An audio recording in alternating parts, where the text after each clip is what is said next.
Maafkan. Dimaafkan.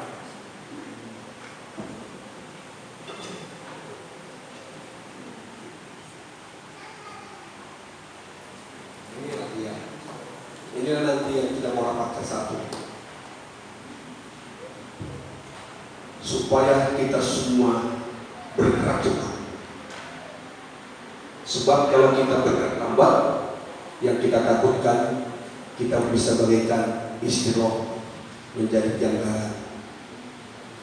Semua harus bergerak cepat kepada pembangunan tubuh Kristus itu. Amin. Amin. Perhatikan. Dari mana datangnya gambar ini? Gambar ini datangnya dari surga. Kalau saudara bisa lihat dalam kitab Wahyu, baik juga dalam kitab Keluaran, di saat gambar ini diterima oleh Musa di Gunung Sinai bersama dua buah batu, Tuhan mengatakan supaya aku bertahta di tengah orang-orang Israel. Perhatikan kalimat tahta. Kalimat tahta tidak terlepas dari sistem kerajaan. Allah bertahta di tengah umat bangsa Israel di saat Tuhan menurunkan sistem kerajaan surga itu. Kerajaan Allah, kerajaan surga, di mana Allah yang bertahta dalam tabut perjanjian. Inilah yang kita terima. Inilah orang yang tidak terguncangkan. Tadi firman Allah berkata, karena kita telah menerima kerajaan yang tidak terguncangkan. Cukup.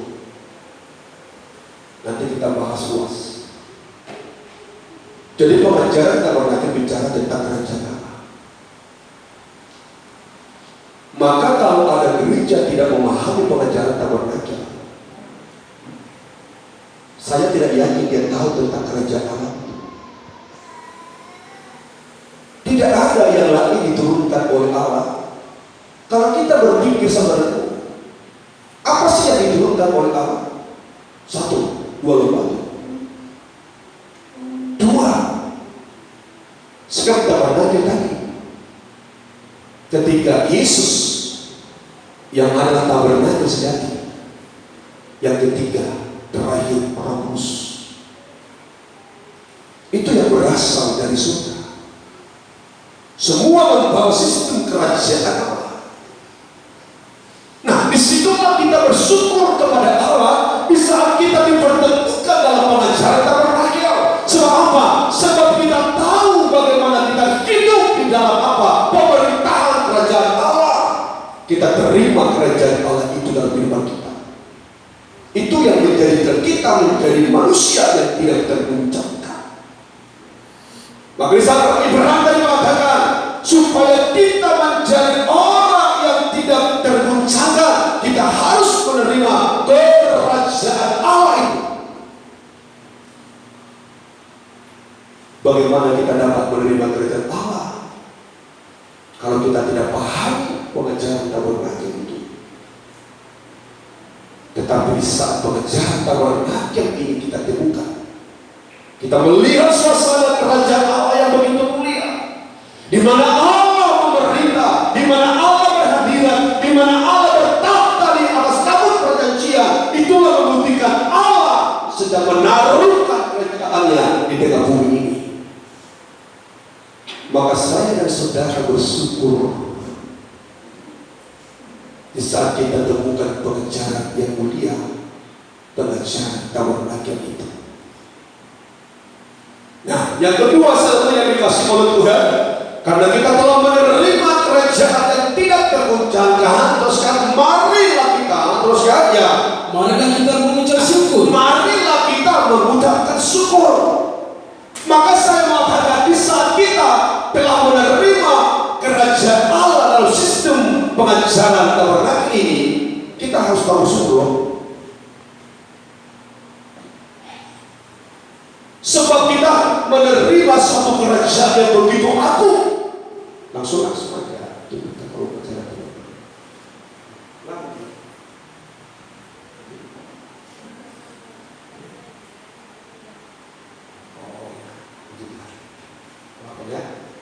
Ya, tadi dikatakan marilah kita mengucap syukur. Mengucap syukur karena apa?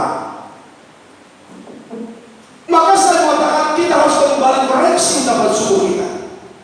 Jangan saja bersyukur bisa saudara diberkati secara dia. Bisa kita berlimpah-limpah berkat-berkat lahiriah, kita naik bersyukur kita kepada Allah. Saya mengatakan kepada kita, ucapan syukur kita tidak ada bedanya dengan manusia yang ada dalam dunia ini. Tetapi sesungguhnya kehidupan anak Tuhan, dia harus berlimpah-limpah dalam ucapan syukur karena dia telah menerima kerajaan Allah. Amin. Amin. Amin.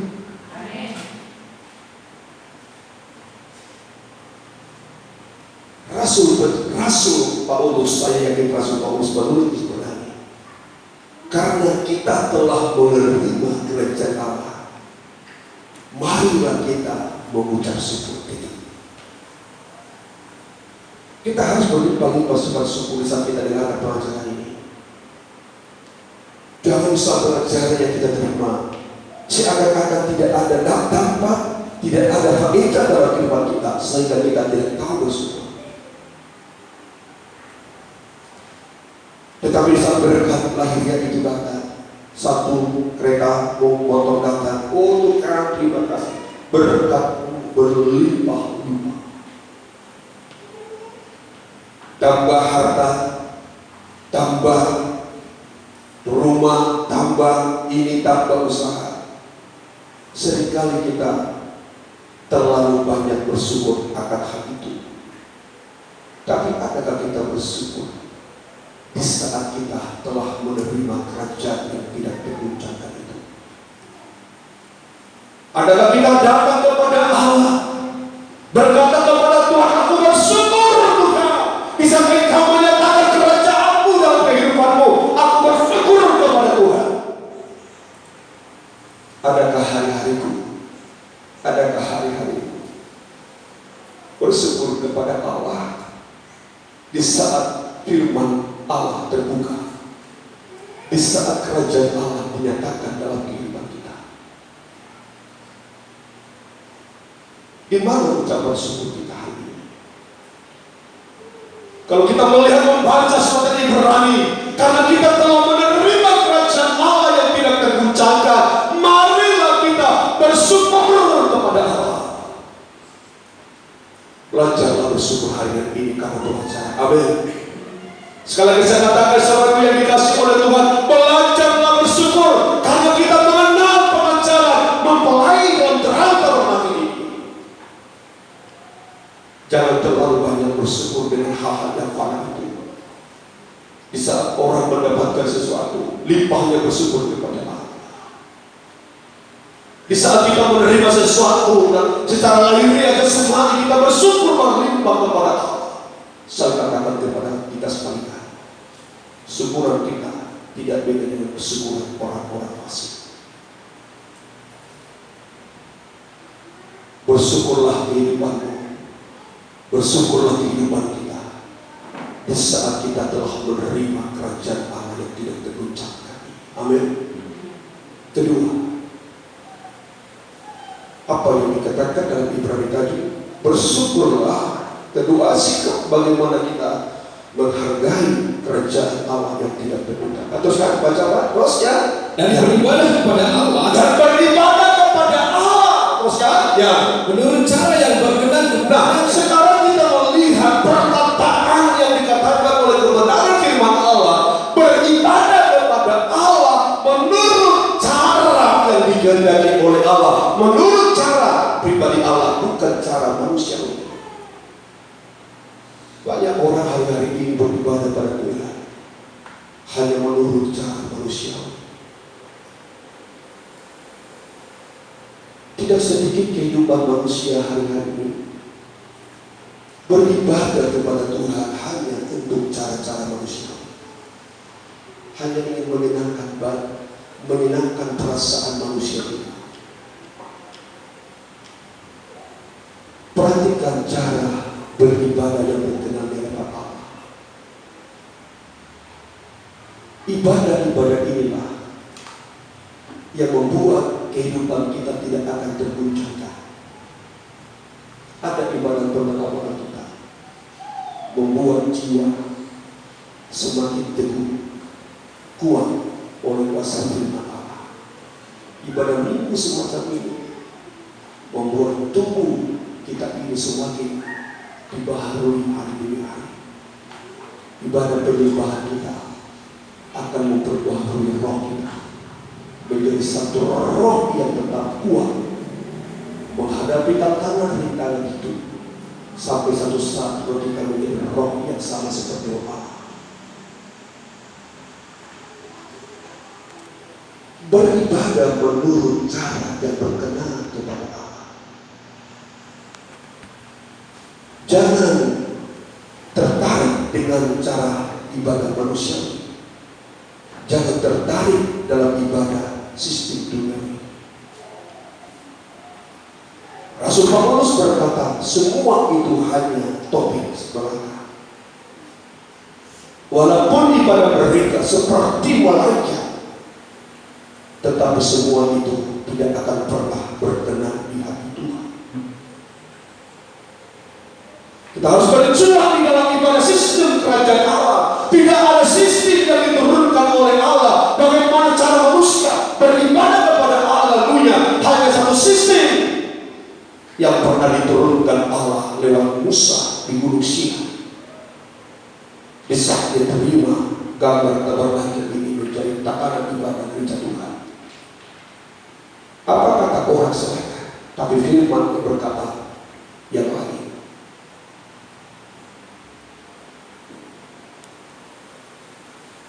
Mungkin bagi daging ini berat, sebab di dalam ibadah kita tidak bicara tentang berkat-berkat yang fana. Tapi dalam setiap ibadah, apa yang kita dapatkan hanya untuk proses pengujian dan pengurusan. Tuhan tidak janjikan berkat jasmani untuk menjadi penentu kita diberkati Tuhan. Tapi Tuhan berjanji di saat ada kehidupan hidup kita menjadi serupa dengan Allah. Itu janji berkat yang sangat besar. Kita harus bertekun di dalam ibadah sistem kerajaan Allah itu. Sebab sistem ibadah kerajaan Allah itulah yang berkenan di hati Tuhan. Jangan berhati melakukan ibadah yang semacam itu. Tetapi aku mengatakan kepada saudara, perjuangan. Kita harus berjuang untuk masuk dalam sistem ibadah semacam itu. Sebab itulah yang dikatakan, orang yang telah menerima kerajaan Allah, hendaklah ia beribadah kepada Allah yang menurut cara yang berkenan di hadapan Allah, bukan manusia, bukan gembala, bukan pendeta, tetapi menurut cara yang berkenan di hati Tuhan. Itulah yang menjadi kekuatan kita, menjadi kita tidak terguncangkan. Amin. Amin. Kita bersyukur dalam pengajaran mempelai dalam terang tabernakel ini, mengajak saya dan saudara bagaimana kita hidup di dalam kerajaan Allah di dunia ini. Satu saat nanti kerajaan itu akan kembali kepada Dia. Kalau kerajaan itu sudah kembali kepada Allah, maka saya dan saudara akan sama-sama kembali kepada Allah yang hidup, untuk kita hidup kekal untuk selamanya. Kita bersyukur, kita berterima kasih kepada Tuhan. Dan saya selalu berdoa kepada Tuhan, Tuhan kuatkan hati saya, tetap berdebat teguh dalam pengurusan, walaupun aku harus menghadapi banyak rintangan dalam kehidupan. Di waktu kita renang rakernas ke sana, Sekarang kita sudah melihat bagaimana gereja yang terguncang dan gereja yang tidak terguncang. Di saat gereja yang bertumbuh hari ini kita melihat tidak ada kekuatan dalam penderitaan. Di saat seorang ketua umum kita berkata, di Bali ada gereja yang begitu bertumbuh biasa, tetapi saatnya ada gereja yang muncul, namanya gereja itu. Dari gereja yang berkembang yang tadi berpaling kepada gereja itu ini. Ada gereja kembali terbuka, namanya gereja sama-sama berpindah lagi jiwa-jiwa ke sana. Di manakah kehidupan yang tidak terguncangkan itu? Tapi itu kita berkata, tetapi dalam pergumulan kita satu jiwa pun tidak ada yang bergeser. Karena apa? Karena telah menerima kerajaan yang tidak terguncangkan. Kalau ada jemaat yang suka berpindah-pindah, itu menunjukkan dia tidak memiliki kerajaan yang tidak terguncangkan. Kalau kita menerima kerajaan yang terguncangkan, kita tidak bisa dipengaruhi oleh sesuatu apa. Itu berdampak hari ini, bukan besok, hari ini itu akan berdampak. Maka tentu kita berkata, itulah kekuatan firman pembicaraan. Bukan tidak banyak jemaat, ribuan jemaat itu kita di Bali, tapi dia mengatakan satu pun tidak ada yang bergeser, walaupun banyak kerja yang muncul yang baru, yang memakai sistem itu, tapi jemaat yang ada di pemerintahan kami tidak ada yang terguncang. Hari ini kita dibentuk menjadi kehidupan orang yang menerima kerajaan yang tidak terguncangkan. Tuhan tadi berkata, marilah kita mengucap syukur kepada Allah, dan marilah kita beribadah dengan menurut cara yang berkenan kepada Allah. Amin. Puji Tuhan. Jangan cara yang lain. Aturan ada aturan. Aturan itu penting. Tetapi sistem ibadah ini harus menjadi ibadah yang terus menerus kita akan lakukan dalam hidup kita. Sistem ibadah ini pernah dan itu menjadi sistem ibadah gereja mula-mula dalam Kisah Rasul pasal 2. Dan dalam surat Ibrani juga Paulus katakan itu ibadah yang berkenan di hati Tuhan.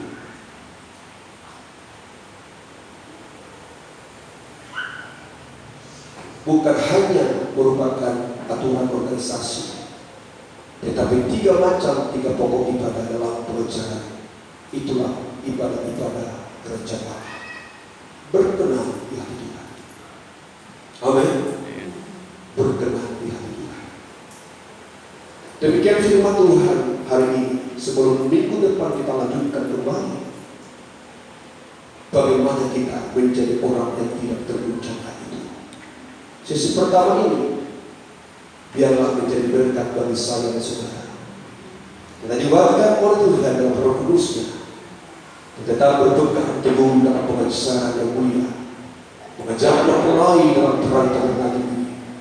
Jadi satu pengajaran yang membawa kita masuk pada kota Yerusalem, kota kekal, kota kekekalan.